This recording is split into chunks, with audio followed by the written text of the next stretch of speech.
So I know that all of you are like, oh my god, I can't wait to model a strawberry. It's gonna be like the coolest thing ever, right? Yeah, no, it's not that cool. But I'm gonna show you how to do it in Cinema 4D.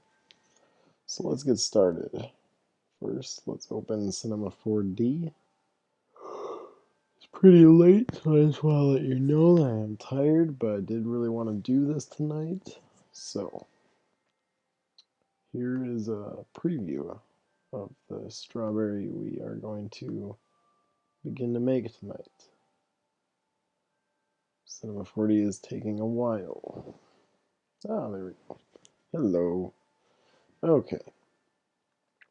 So to do a strawberry, we're going to do a few things. First, we're going to make a sphere, and I thought that we would kind of keep everything non-destructive as much as possible, meaning we can go back at any point and change things and change settings without having to go back a lot of steps. So let's see how we can do this. So we're going to start off with a sphere, and with the strawberry, I thought it would be a good idea to, for all the seeds to be, attach them exactly on a vertice of our sphere. And to do that, I thought it would be a good idea to make it isosphedron. Yeah, I don't know how to say it, but ISO for short. Because it's got a lot of even vertice. Yeah, it looks good. So we're gonna do that. But I'm also gonna add a few more so that there's more seeds.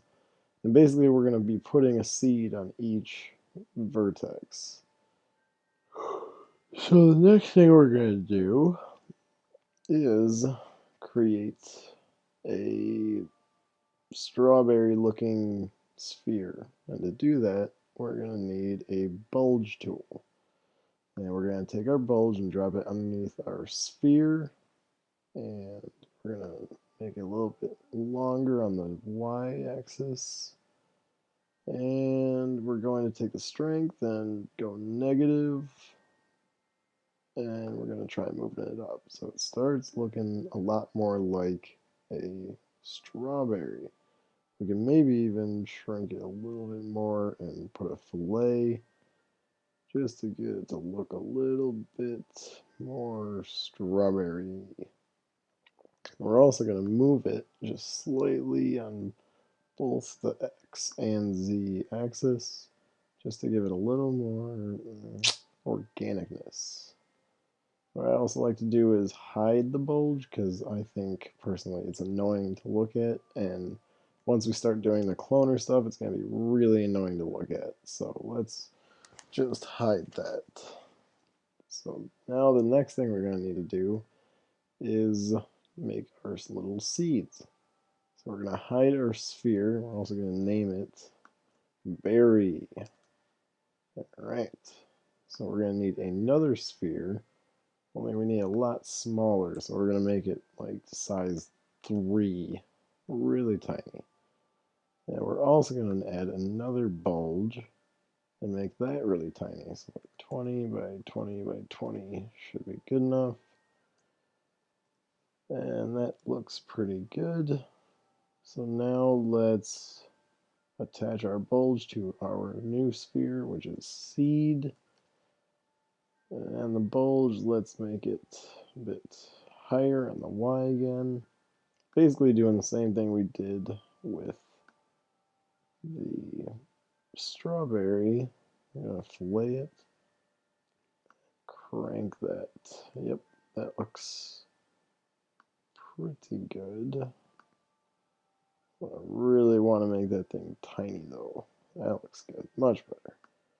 Again, offset it a bit on both the X and Z axis. Alright, cool. Let's hide that. Awesome.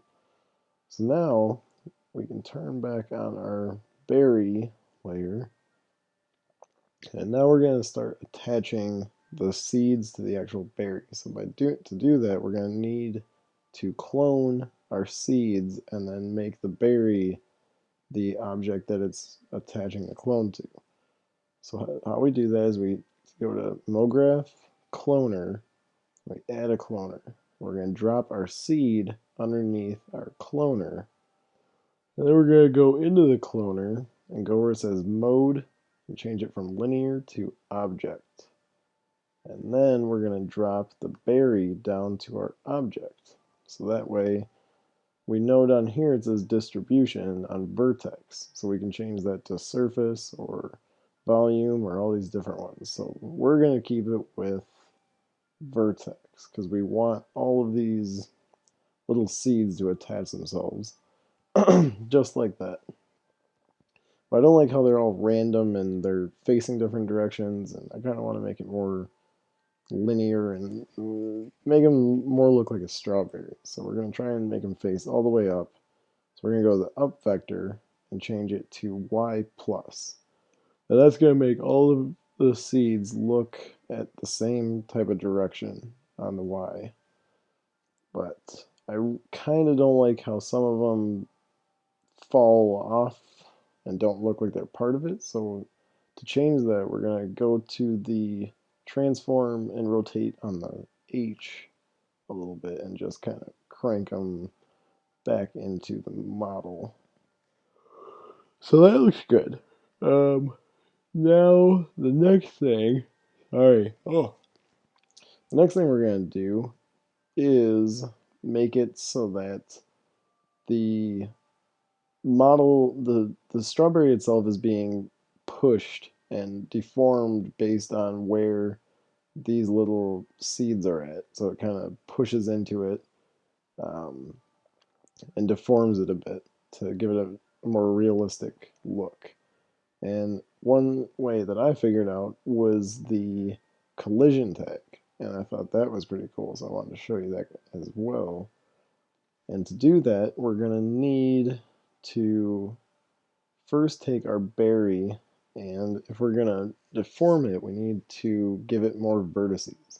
But we can't really give it more vertices with how many seeds there are right now, because those seeds are dependent on that set amount of vertices. So instead, we're going to smooth it out on a separate hierarchy, I guess you could say. So how we're going to do that is we're going to take the hypernerb and drop the berry into the hypernerb. And what that's going to do is the cloner is attached to the berry, but the hypernerb is on a separate uh, subdivision level, which is pretty cool. So now when we attach a connect tool with a create deformer collision tag, not tag, but tool, or whatever you want to call it, I guess, deformer. We're going to drop our collision underneath our connect, and we're going to connect the collision object. Down here we can drop an object, and we're going to take our hypernerb and drop that down there. And in the collisions hierarchy, we're going to go to colliders and drop our cloner into that.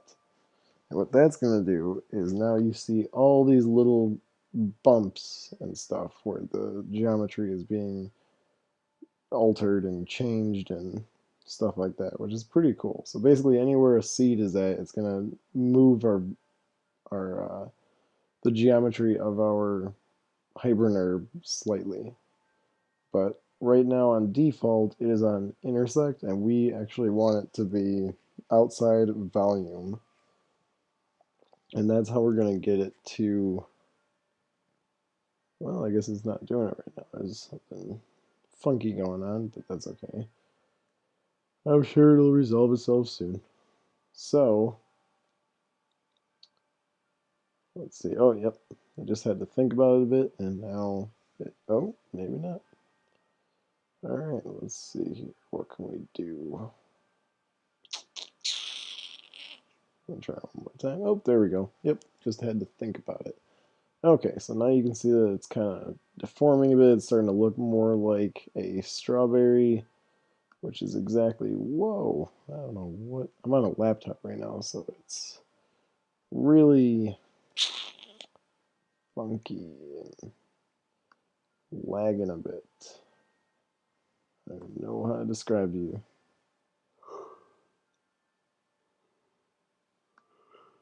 Alright, there we go. Hey, there we are. Alright, let's see. Okay, so now we got our something that kind of looks like a strawberry, but not really. It's a little not exactly where we want it to be just yet. But how we can change it a bit is to actually up the subdivisions of our hypernerve, and that will actually give it um, a cleaner smoothing. It's going to make it a little bit more defined to how it should be. Man, this thing just does not want to think. I'm putting it through too much lately. Think, you fool! Da, da, da, da, da, da.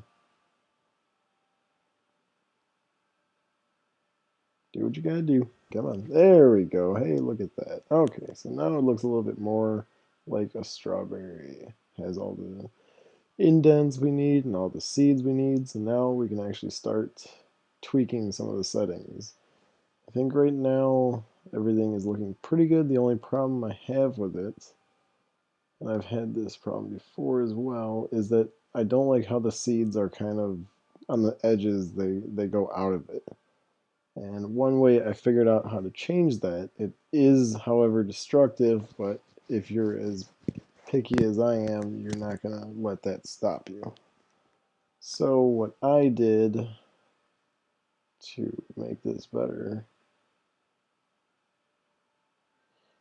actually right now I'm going to turn back off that subdivision we did just for tutorial purposes because this is just bogging my system a little too much for my taste. Okay, there we go. Alright, so what I'm going to do is I'm going to take the cloner we had, I'm going to make a copy of it, just in case something goes bad. I'm going to turn it off, hide it, yada yada, hide the render, good to go. And we'll call this seed copy. Excellent. Okay, now we're going to take the cloner, actually I'm going to rename that seed as well, and we are going to make it editable. And what that did is it made all these clones into actual objects, separate objects. And what we want to do with that is we want to go to coordinates and actually change the size of the entire thing as a whole. And I only am going to change it a little bit, so maybe 0.97 by 0.97 by 0.97. And that looks pretty good, but we want it possibly even. Oh, you know what? It probably is fine, but that hypernerve being turned off is making the entire thing push. Okay, yeah, so that's a lot better. So now the seeds are actually on the inside of it, not none of them are really pushing all the way out. So again, what we did is we just took the cloner and made a copy just in case something goes wrong. Took the seed or the uncopied clone and made it editable, changed the scale to 0.97 all around the map, and then turned back on our hypernerve.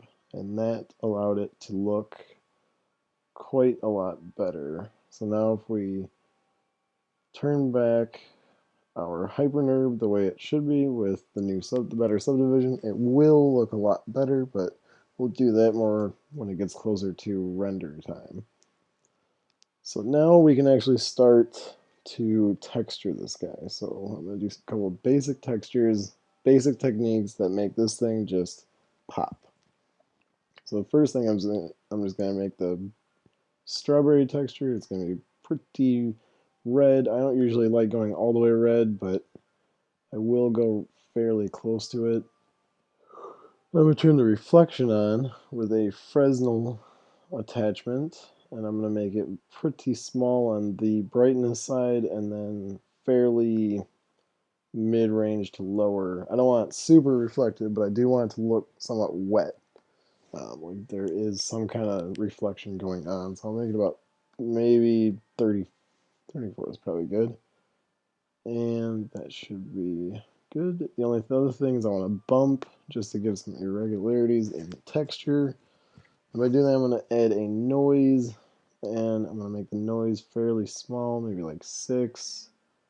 And I'm going to make the global scale about 30%, so it's pretty small.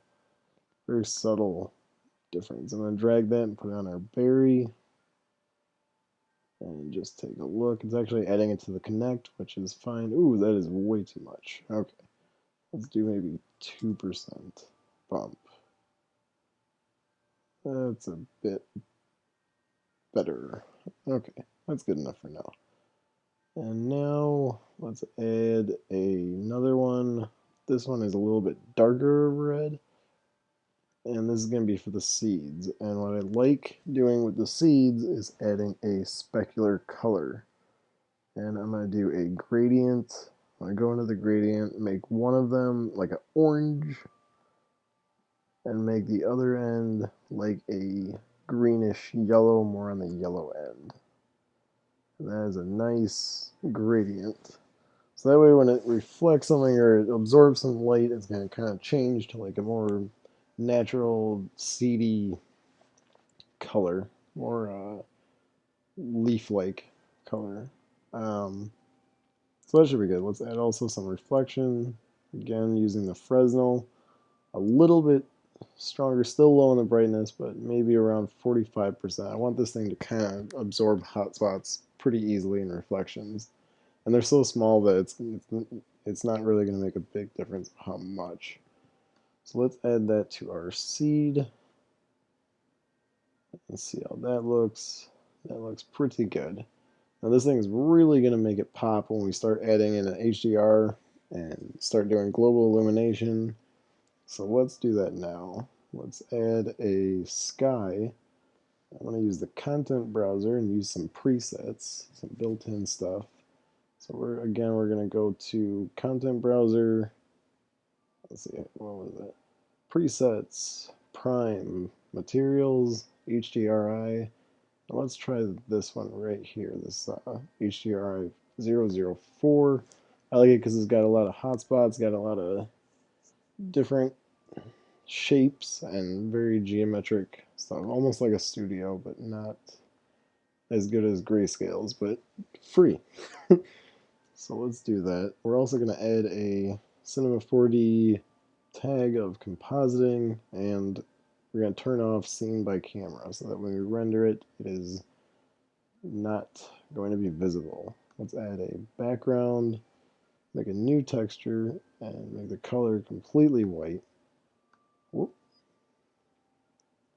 And then let's add that to our background, and that'll look good.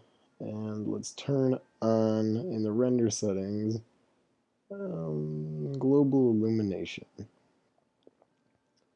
Actually, I want to make sure that this thing is 1920 by 1080, yada yada yada. Alright, let's see how this guy looks. Do do do do do do do do do do do. Sorry, it's really late, like 5 in the morning, and I'm still up. Hey, look, that looks not too bad. Some funny things maybe going on with the seed. Let's see what's going on here. Maybe that specular color might be reflection. I'm not really sure. Just doesn't look the way I want it to. Seems to always happen.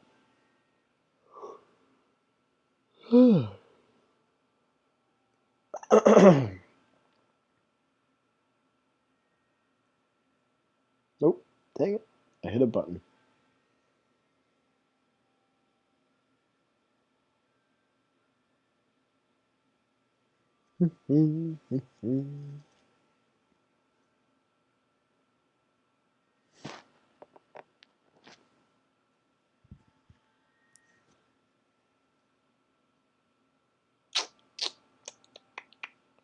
Yep. So yeah, this is a pretty cool technique. I found it earlier this week and started reading up on the collision modifier or tag or deformer, whichever you prefer to call it, and a lot of cool stuff with it. Um, I even started trying to use it to morph character faces that I didn't feel like rigging. We'll see how that goes a little bit later, but it was pretty fun. Okay, so it looks like they're a little too plain for my taste. So what I'm going to do is I'm going to go back in and do the same, take that specular color and add it to the actual color itself. And I'm going to take the brightness from the red and that and kind of try and mix them. Oh, so mix strength, that's what it is. So I'm going to try and add them nice, maybe 50-50 difference. So that'll give a nice yellowish red hue to them. Because that's what I want. Seeds kind of look more yellow, but in certain light they look more red, and in other times they look black, and I don't know. It's a very unusual texture, so I'm been kind of tweaking with it a bit to get it to work to my advantage. But I think I'm almost there. Okay, that's a little bit better. A little ugly, it's a little too green. But it's okay. You guys can tweak it and do all the changes you want to with it. I'm gonna turn back on that. I'm gonna bump up the. Actually, I'm gonna keep that to 2 and make this 4 subdivisions so that let's see how this looks. It does not look like I'm gonna go into how to make the leaves right over here tonight because honestly, it's pretty simple. It's just all you need if you look up any cloth videos or anything like that, you could. I just took a plane and put cloth on it and put some gravity and just kind of let it fall until I felt like it looked leaf-like, and then I paused it, set the value, its initial state, and then turned off the cloth enabling, and that allowed me to clone it and put the random modifiers and different things to make each leaf slightly look a little different. And it's pretty easy, but unfortunately, I don't have time tonight to go into that. And I am sorry. But there are lots of really good videos out there on cloth, and I definitely suggest looking into it. So there is that. That looks awful. What is going on? This does have to be on. That'd be unusual. I didn't realize the editor had to be on. Yeah, that's something new. So let's see how this looks. And then that's about it. Let me go know what you guys think and what you guys come up with. If you find anything that you think I might have missed or a non-destructive way to do the resizing of the seeds, that would be awesome to let me know. Hope you guys all enjoyed the tutorial, and yeah, I'll see you next time. So, take it easy.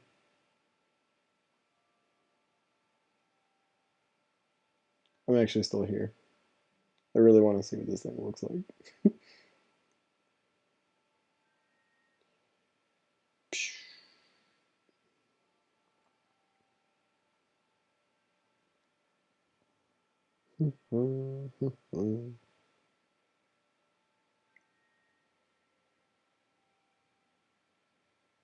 Oh, come on. I kill you.